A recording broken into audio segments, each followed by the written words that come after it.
بسم اللہ الرحمن الرحیم۔ السلام علیکم۔ امام علی علیہ السلام اللہ کے بندوں کو درس اخلاق دے ہی رہے تھے کہ ایک شخص آیا اور عرض کرنے لگا، یا علی، علم کیا ہے؟ جیسے ہی یہ پوچھا گیا تو امام علی علیہ السلام نے فرمایا، اے شخص، علم روشنی ہے جس سے اللہ کے راز اور کائنات کی حقیقت ظاہر ہوتی ہے۔ علم ایک چھپا ہوا خزانہ ہے اور اس کی چابیاں سوال کرنا ہے۔ تو اس نے پوچھا، یا علی، وہ کون سے لوگ ہیں جو علم سے فائدہ اٹھاتے ہیں؟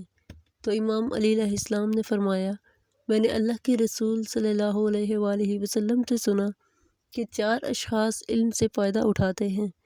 پہلا، سوال کرنے والا، کیونکہ جب کوئی انسان اپنے آپ کو کم علم سمجھ کر سوال کرتا ہے تو اللہ اس کے نزدیک علم کی راہیں آشنا کرتا ہے۔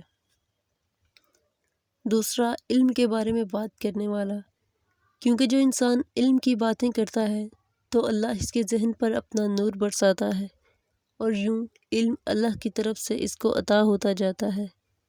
تیسرا، سننے والا، جو انسان بات کم کر کے دوسرے کی بات کو غور سے سنتا ہے، ان پر غور و فکر کرتا ہے تو اللہ اس کے لیے علم کی راہ آشنا کرتا ہے۔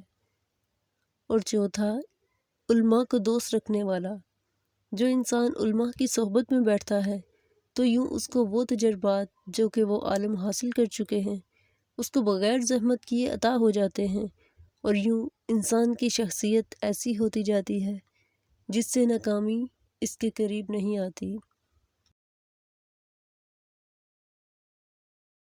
مزید ایسی ویڈیوز اور اسلامک واقعات سننے کے لیے چینل کو سبسکرائب کریں اور بیل آئیکن کو ضرور پریس کریں تاکہ کوئی بھی ویڈیو اسکپ نہ ہو۔